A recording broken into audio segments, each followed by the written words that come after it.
भाजपा कैसे देख रही है, एक ये। और दूसरा, आपको क्या लगता है कि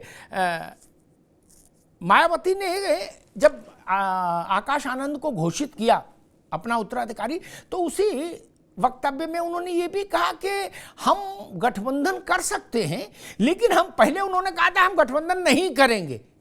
मायावती जी भी तो पल में तोला पल में माशा है ना, तो उन्होंने कहा अब हम गठबंधन पर सोच सकते हैं, लेकिन हम ये देखेंगे कि जिससे गठबंधन करें उसका वोट ट्रांसफर होगा कि नहीं होगा। दीपक सोनकर जी। देखिए अमिताभ जी, ये उत्तर प्रदेश की परंपरा कही जाए जी, या उस दल में कार्यकर्ताओं की दुर्भाग्य कहा जाए, पिता के बाद उसका बेटा, चाहे वो कांग्रेस पार्टी हो, शुरू से चले आए गांधी परिवार की प्रभुता, पिता के बाद उसका बेटा समाजवादी पार्टी हो, उसका बेटा राष्ट्रीय अध्यक्ष है, उसका बेटा मुख्यमंत्री है, चला है। अब इधर वो सभ्यता ना हो करके अब बुआ के बाद भतीजा, तो निश्चित तौर पर ये तो देश की जनता, प्रदेश की जनता और उस पार्टी के कार्यकर्ता जो रातों दिन मेहनत करके उस संगठन को खड़ा करने का काम करते हैं, उस पार्टी को मजबूत करने का काम करते हैं और अपने उत्तरदायित्व को निभाने का काम करते हैं, वो एक सहनशीलता कितनी बड़ी है। आप देखिए कितना बड़ा उदाहरण आज देश के और प्रदेश के अंदर दिया गया इस परिवारवाद का। हमेशा से आदरणीय कुमारी बहन विंजय जी ने भी परिवारवाद पर सवाल उठाया, मगर आज स्वयं उस राजनीति के शरण में मिल करके आज ये निर्णय किया गया।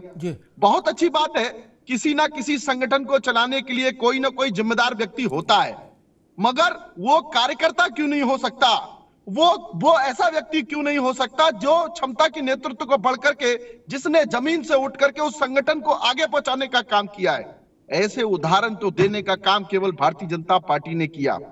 यहां निर्णय क्या है, परिवार के एक मुखिया के नेतृत्व में निर्णय है। यहां निर्णय क्या है, सामूहिकता का निर्णय है, व्यवहारिक का निर्णय है, विचार का निर्णय है, सहमति का निर्णय है। तो यह सबसे बड़ी महत्वपूर्ण काम है। दूसरी बात आपने गठबंधन की कही, तो गठबंधन तो अमिताभ जी हमने 2019 में भी देखा था, बुआ भतीजे का ही गठबंधन था। उस गठबंधन को भी कितना बड़ा वो ठगबंधन था, वो ठगबंधन का अंजाम भी देश की जनता ने, प्रदेश की जनता ने उनको दे दिया। और ये उदाहरण है, ये गठबंधन की चर्चाएं लगातार हो रही हैं। आईएनडीए, एनडीए बहुत बड़ा गठबंधन होता है और कितना बड़ा ठगबंधन है कि कोई किसी के प्रदेश अध्यक्ष को चिरकुट कहता है, कोई किसी को अखिलेश और वकलेश कहता है। अब जब ये सब विषय भी आएंगे तो सामने वो सारे विषय भी दिखने को मिल जाएंगे। मगर हम तो ये कहेंगे कि भारतीय जनता पार्टी तो अपना सबका साथ, सबका विकास, सबका विश्वास, सबका प्रयास के साथ बढ़ने के साथ किस तरीके से गरीब कल्याण की योजनाएं गरीबों तक पहुंचे, किस तरीके से अंतिम पायदान पर खड़े हुए व्यक्ति को भी योजना से जोड़ने का लाभ मिले, और इस संकल्प के साथ लगातार बढ़ रहे हैं। और हम लोग भी जब लोकतंत्र का महोत्सव आता है तो उस जनता के बीच में अपनी बात को रखने का काम करते हैं, और ऐसा ही संगठन भारतीय जनता पार्टी है जो पूरे 365 दिन काम करके एक एक कार्यकर्ता को नेतृत्व देके उसकी क्षमताओं को विकसित करके आज उसी उदाहरण के नेप पर 2014 से लगातार देश की जनता का आशीर्वाद भारतीय जनता पार्टी के पास। ठीक है सोनकर जी, रुकना होगा। गौतम राणे, एक सवाल यहां उठा जो किदवई साहब ने उठाया, तो मुझे लगा ये बात महत्वपूर्ण है। उन्होंने कहा कि देखिए अपनी सुख सुविधा की जिंदगी छोड़ के त्याग तपस्या करने आए हैं ये लोग। मैं समझ नहीं पा रहा, ये सब लोग, जयंत चौधरी हो, अखिलेश जी हो, आकाश आनंद हो, जितने भी लोग हैं, ये सब लोग, या उससे पहले अजीत सिंह रहे हो, ये लोग अगर मान लीजिए नौकरी करते तो क्या तनख्वाह पाते और क्या जलवा पाते? ये जो राजत्व है, जो वैभव है, जो दिग्विजयी वैभव है, हाहाकारी भौकाल है, ये तो नहीं मिलता कहीं। और मैं अभी तक ये नहीं समझ पाया कि संघर्ष कहां हो रहा है, त्याग तपस्या कहां हो रही है। जिस दिन चरण सिंह ने बुलाया था अमेरिका से अजीत सिंह को, उसी दिन से वो नेता हो गए थे। इधर एयरपोर्ट पे उतरे, उधर नेता हो गए। नहीं, जिस दिन अमर सिंह ने कहा मुलायम सिंह से कि अब अखिलेश को चुनाव लड़ा दो, उसी दिन वो नेता हो गए। फार्म थोड़े ना अप्लाई करना होता है। जिस दिन मन बना परिवार का कि नहीं अब इनको सीएम बना दो, सीएम हो गए। आकाश आनंद, मायावती का मन आ गया, बसपा के सर्वे सर्वा हो गए। ये संघर्ष और तपस्या कहां कब करते हैं ये लोग, जो हमको नहीं देख पाती। अमिताभ जी, एक चीज आपको ये भी समझ में आना चाहिए कि इलाहाबाद में संगम लगता है, यमुना मिलती है, गंगा मिलती है, सरस्वती मिलती है, विलुप्त रहती है। तो इन लोगों का भी संघर्ष विलुप्त की ही श्रेणी में आता है। और आपने इस तरह के जितने भी नेता आपने देखा है जो इस तरह का सौंपा गई है, पार्टी की बागडोर सौंपी गई है। अगर जगन मोहन रेड्डी को देखा जाए तो जगन मोहन रेड्डी को पार्टी की सत्ता नहीं सौंपी गई थी। वाईएस रेड्डी की घटना के बाद, बहुत तो दुर्घटना हुई, उसके बाद वो आए तो सफल हो गए। बड़े भाई नकवी साहब किदवई साहब कह रहे थे अखिलेश जी संघर्ष करने आए। 2012 से अखिलेश जी ने इतना बेहतर संघर्ष किया है कि वर्ल्ड रिकॉर्ड बनाने जा रहे हैं। हार का जीत तो उनसे दूर ही छिटकती जा रही है। फारूक अब्दुल्ला ने उमर अब्दुल्ला को कर दिया तो वो किस तरह से निकल गए, वो भी आप समझ लीजिए। और जहां तक जयंत की बात किया आपने, जयंत चौधरी का हाल ये देख लीजिए, वो इसी स्थिति में रहेंगे कि 1 या 2 सीट के लिए हमेशा प्रयास करते रहेंगे। वही स्थिति आकाश की भी हो रही है। कुछ लोगों ने सोचा कि आकाश तलाश लिया जाएगा, लेकिन हमें लगता है कि वाकई वो पाताल तलाशने जा रहे हैं, आकाश तो नहीं मिलने वाला है। उनको ये इतनी जल्दबाजी करने का मकसद सिर्फ ये है कि उनको ये शायद लग गया था कि ये कुछ दिनों के बाद लॉन्चिंग पैड से ये मिसाइल लॉन्च ही नहीं होगी। इतना भरभरा गई है ये लॉन्चिंग पैड, इसलिए जल्दी किया गया। अगर बहन जी के पास बात कोई दुर्घटना हो गई होती, उस समय आकाश को लॉन्च किया गया होता तो एक तरह से शायद सफल भी हो गए होते। और आप ये स्थिति देखिए, जितने भी सफल हुए, नवीन पटनायक को सफल है वो नेता, बीजू पटनायक के बाद किस तरह शायद तो नवीन पटनायक को थोपा नहीं गया था, कुमार स्वामी को थोपा गया तो क्या स्थिति है आप बेहतर जानते हैं। उनका तो बिल्कुल गए गुजरे हो गए कुमार स्वामी तो। हाँ, किस तरह से हो गए ना। और हमारे दोस्त दीपक सोनकर जी बड़ी अच्छी बात कर रहे हैं कि परिवारवाद की बात करें। दुष्यंत सिंह तो धरती फोड़ करके आए हैं, पीयूष गोयल तो धरती फोड़ करके आए हैं, पंकजा मुंडे शायद धरती फोड़ करके आए हैं, देवेंद्र फडणवीस जी धरती फोड़ करके आए हैं, अभिषेक सिंह जी शायद धरती फोड़ के आए हैं। और उसी तरह आप ये भी देख लीजिए, तमाम लोग हैं तो कोई भी दल बचा नहीं है। एक मिनट रुकना होगा। इसमें मैं अपनी बात पूरी कर रहा हूं। गौतम राणा एक मिनट रुक जाए। इसमें एक बुनियादी फर्क है, ये हमेशा के लिए क्लियर हो जाना चाहिए। बड़ा भ्रम रहता है बुद्धिजीवियों में भी परिवारवाद की परिभाषा को लेकर। मैं परिवारवाद पर राजनीति में जब भी चर्चा करता हूं तो मेरा आशय है, मैं वहीं तक महदूद रहता हूं।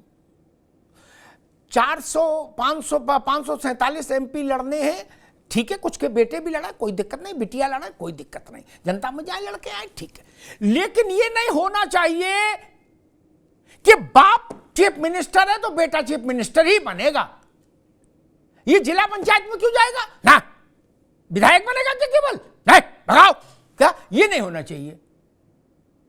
उत्तर प्रदेश का कोऑर्डिनेटर बना देती आकाश आनंद को, मैं परिवारवाद नहीं बोलता, ये समझ लीजिए सब लोग। पश्चिमी उत्तर प्रदेश का प्रभारी बना देती, कोई दिक्कत नहीं था। बेसिक अंतर तो समझो, सब चीजों को एक कैसे कर देंगे हम, ये ठीक नहीं। अखिलेश जी पार्टी ही हो गए, सपा मतलब अखिलेश जी मतलब सपा, ये ना। वो 10 लोगों में से एक नहीं है, वो परिवारवाद वहां पैदा हो जाता है। अजीत सिंह, जयंत चौधरी, अनुप्रिया पटेल, इसलिए जो किदवई साहब ने कहा वो भी एक पक्षी है, और जो गौतम राणा कह रहे उसमें भी दोष है। वो विषय नहीं, उन्होंने बीसीसीआई का एक उदाहरण उठाया, वो उदाहरण इसलिए मिसफिट है, शरद पवार साहब बीसीसीआई के चेयरमैन रहे, वो क्रिकेट जानते थे? नहीं ना। किसी बात करते हो? भारत में खेलों के महासंघों में सब में नेता हैं जो कुछ नहीं जानते, खुद सीधे खड़े नहीं हो पाते, वो सबके अध्यक्ष उपाध्यक्ष, कुश्ती, फुटबॉल, घुड़सवारी, पोलो टोलो, सब में नेता तो हैं। तब लेकिन ये परिवारवाद हो जाएगा कि गृह मंत्री का, गौतम राणे समझिए आप भी, गृह मंत्री का बेटा गृह मंत्री ही बने, ठीक? तो मेरी आपत्ति है। आज एक मोहन यादव अभी मध्य प्रदेश में चीफ मिनिस्टर घोषित हो गए, शपथ लेंगे वो। कोई जानता था उनको 5 बजे से पहले देश में? नहीं ना। उज्जैन साउथ का एमएलए है, नई उम्र का, कोई जानता था? नहीं ना। शिवराज सिंह के बेटे हैं? नहीं ना। तब ईमानदारी रखिए वक्तव्य में, ये नहीं। ये जितने नाम आप गिना रहे हैं, ये सांसद रहे, विधायक रहे, जिला प्रमुख रहे, जिला पंचायत अध्यक्ष रहे, क्या दिक्कत है? संगठन में सचिव रहे, महासचिव रहे, ओके। लेकिन ए फॉर्म बी फॉर्म भी दस्तखत करने यही लगेंगे, तब आपत्ति होगी। सिर्फ उतनी सी बात है जिसके लिए हमें बहस लेने आए। आनंद 1917 से एक्टिव है, क्या दिक्कत है? लेकिन क्या आनंद का संघर्ष है कि वो कांशीराम की इतनी मेहनत से खड़ी की हुई पार्टी के सर्वे सर्वा हो जाएं? कड़वा सवाल ये है। खैर, हिलाल लखवी साहब, मसला वही कि कहा जा रहा है कि भाई सब लोग नौकरी, जो भी लोग नौकरी छोड़ के त्याग तपस्या के रास्ते पे आ रहे हैं, वो उसमें त्याग और तपस्या नहीं दिख रही। जैसे मुलायम सिंह जी संघर्ष किया, समझ में आता है, ठीक। कांशीराम ने संघर्ष किया, हमने देखा क्या। लेकिन अभी जो आता है अचानक से, वो कह दिया जाता है कि देखिए अपना उज्जवल भविष्य छोड़ के संघर्ष के रास्ते पे आ गए। संघर्ष दिखता नहीं। नकवी साहब। अमिताभ भाई, देखिए, परिवारवाद की परिभाषा आपकी ने जो दी है वो आपकी अपनी परिभाषा हो सकती है, लेकिन परिवारवाद की जो समाजशास्त्री परिभाषा देते हैं वो ये देते हैं कि यदि हमको अपने परिवार से आने के कारण कोई लाभ मिल रहा है तो हमने परिवारवाद का लाभ उठाया है। बगैर हमने जो है डंडा झंडा उठाए हुए हम एमपी का इलेक्शन लड़ने के लिए चले जाए, उसके बाद हमको मंत्री बना दिया जाए तो परिवारवाद है। अनुराग ठाकुर, पीयूष गोयल साहब बिना डंडा झंडा उठाए हुए उनको जो है अगर मंत्री बना दिया जाए तो परिवारवाद है। इसी तरह से अगर हम जो है वो पंकज सिंह की बात करें, बगैर डंडा झंडा उठाए गए उनको एमएलए का टिकट दे दिया जाए और उनको यहाँ के मंत्रिमंडल की बात की जाए तो निश्चित रूप से परिवारवाद है। कल्याण सिंह का बेटा हो चाहे कल्याण सिंह का पोता हो, दोनों के दोनों जो है एक वक्त में अगर मंत्री बनाए जाते, क्या कारण है, उनकी क्या योग्यता है? अलावा इसके वो कल्याण सिंह जी के पुत्र हैं, अलावा इसके कि वो जो है वो अपने पिताजी की जो लाठी उसको लेकर के आगे बढ़ रहे हैं। तो ये परिभाषा आप हो सकता है, आप दे सकते हैं, आपका अपने एक परिभाषा हो सकती है। परिवारवाद की परिभाषा सिर्फ एक है, वो ये है कि किसी परिवार के होने के कारण अगर हमको लाभ मिल रहा है तो परिवारवाद। ठीक। आप जो है एक मिनट रुको। प्रधानमंत्री की बेटी प्रधानमंत्री होगी, प्रधानमंत्री मां प्रधानमंत्री है तो बेटा प्रधानमंत्री होगा, इसको धर्मार्थ कहेंगे, परमार्थ कहेंगे? नहीं अमिताभ भाई, बात पूरी हो जाए ना तो परिवारवाद की परिभाषा। आपने एक सवाल उठाया ना, एक नई परिभाषा दी, मैंने उस पर एक प्रश्न खड़ा कर दिया। वो आपके लिए हो सकती है अमिताभ भाई परिवारवाद की परिभाषा, लेकिन परिवारवाद जो समाजशास्त्री मानते हैं वो यही मानते हैं कि परिवारवाद का मतलब ये हुआ कि क्योंकि हम एक परिवार के, इस वजह से हमको ये चीज मिली है जिसके अंदर भारतीय जनता पार्टी ने रिकॉर्ड तोड़ रखा है। इतने ज्यादा परिवारवाद कहीं नकवी साहब, मेरा मासूम सा सवाल, देखिए हमको भारतीय जनता पार्टी को एक मासूम सा सवाल था मेरा, फिर आप भाजपा को परमिशन नहीं चाहिए, एक्सपोज करिए, फिर एक्सपोज करिए। एक सवाल था, बुनियादी सवाल जो देश जानना चाहेगा। जवाहरलाल जी की बिटिया प्रधानमंत्री, फिर प्रधानमंत्री मां का बेटा प्रधानमंत्री, सोनिया जी कांग्रेस अध्यक्ष, राहुल जी कांग्रेस अध्यक्ष, प्रियंका जी सीडब्ल्यूसी, यही लोग मुख्यमंत्री तय करेंगे क्या? ये इसको धर्मार्थ खाते में डाला जाएगा, इसको परिवारवाद नहीं माना जाएगा? नहीं, हम आ रहे हैं अमिताभ भाई, हमने कब कहा? हमने नहीं कहा। हमारे पास जो है हिपोक्रेसी नहीं है, हमारे साथ ये नहीं है कि आपका परिवारवाद है, हमारा परिवारवाद जो है वो धार्मिक कार्य है। एक बात, दूसरी इसके ना महत्वपूर्ण बात रही बात डेमोक्रेसी की, तो अगर जो है वो वाइसरॉय बना करके जैसे अंग्रेजों के वक्त के ऊपर भेज दिया जाता था, वैसे भारतीय जनता पार्टी का अगर अध्यक्ष बना करके आरएसएस भेज देती है तो उसको आप क्या कहेंगे? क्या डेमोक्रेसी कहेंगे? उसको लोकतंत्र कहेंगे? नहीं कहेंगे उसको लोकतंत्र। आज आपने अभी एग्जाम्पल दिया कि मध्य प्रदेश के एक व्यक्ति को जिसको कोई नहीं जानता था उसको उठा करके मुख्यमंत्री बना दिया गया, जो मुख्यमंत्री की दौड़ में भी नहीं था।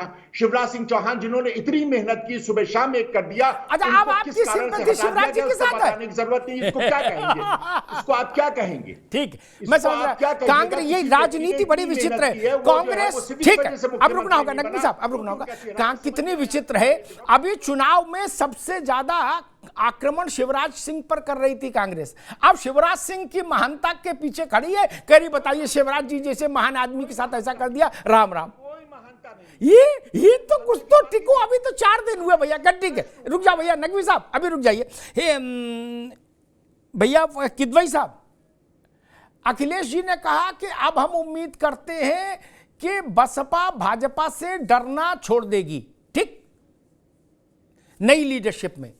तो बसपा के एक नेता, में नाम भूल रहा हूं उनका, मैं एक कोट सुन रहा था, उन्होंने कहा कि शिवपाल जी ने भी यही बात कही जो अखिलेश जी ने कही। तो उन्होंने शिवपाल यादव के लिए कहा कि बताइए शिवपाल यादव सदन में जब जब आते हैं तो ये समझना मुश्किल हो जाता है कि भाजपा में है कि सपा में है, और वो भी हमको बता रहे हैं कि हम किसकी गोदी में हैं। किदवई साहब। नहीं अमिताभ जी, देखिए क्या है, मैं आपकी इस बात का भी जवाब दूंगा। देखिए बहुजन समाज पार्टी का मैंने आपसे पहले भी बोला था कि आकाश आनंद जी एक नौजवान हैं, और अगर वो पॉलिटिक्स में आए हैं तो हमको और आपको सबको उनको शुभकामनाएं देनी चाहिए कि वो अच्छे से देश की सेवा करें। पॉलिटिक्स में वो लंबे समय से 2017 से है पॉलिटिक्स में, 2017 से हैं, और अब उनको अगर नई जिम्मेदारी दी जा रही है, बहन कुमारी मायावती जी अगर उनको नई जिम्मेदारी दे रही हैं, तो कम से कम मेरी तो शुभकामनाएं हैं कि नौजवान लड़का आया है देश की सेवा करने के मकसद से, वो तरक्की करे और अपनी पार्टी को एक नई दिशा दिखाए। अमिताभ जी, आपने एक बड़ी इंपॉर्टेंट बात कही, बीसीसीआई के बारे में आपने चर्चा की, और आदरणीय शरद पवार जी। भैया हम बीसीसीआई पे बहस करने नहीं आए, आपने एक उत्तर दिया, बीसीसीआई का रेफरेंस दिया, मैंने शरद पवार का नाम ले दिया, बात खत्म हो गई। अब बीसीसीआई पे बहस करने कौन आए यार? मैं अंतुले से लेके सारे नाम गिना दूंगा। अंतुले क्रिकेट खेलते थे नहीं ना? एनकेपी साल्वे क्रिकेट खेलते थे नहीं? बीसीसीआई के चेयरमैन थे, वो जानते थे क्रिकेट नहीं? इसलिए इस बहस में मत पड़िए किदवई साहब, इसमें भटक जाएंगे आप, छोड़ दीजिए उसको। मैं उस बहस में नहीं पड़ रहा हूं, उसमें भटक जाएंगे। एनकेपी साल्वे, आप जानते हैं एनकेपी साल्वे क्या थे? वो क्यों थे अध्यक्ष? भारतीय जनता पार्टी। छोड़िए ना, इस बहस में मत पड़िए जी। भारतीय जनता पार्टी जो हमेशा अमिताभ जी बोलती है कि वो पॉलिटिक्स में डिफरेंस करती है, तो आप, क्योंकि शरद पवार जी बीसीसीआई के सेक्रेटरी थे इसलिए अमित शाह जी के बेटे सेक्रेटरी होंगे, मैं ये बात नहीं मानता। मुझसे ये हजम नहीं होती, पहली बात। आपको हजम ना हो महाराज, मैं दूसरी बात, एक मिनट रुकिए, आप रुकना होगा। आपने ये जो कहा कि वो क्रिकेट नहीं जानते, मैंने आपकी सेवा में निवेदन किया कि इस देश के जितने खेल संघ हैं उनमें 90% में राजनेता काबिज हैं अलग अलग पार्टियों के, और वो उस खेल से ताल्लुक नहीं रखते।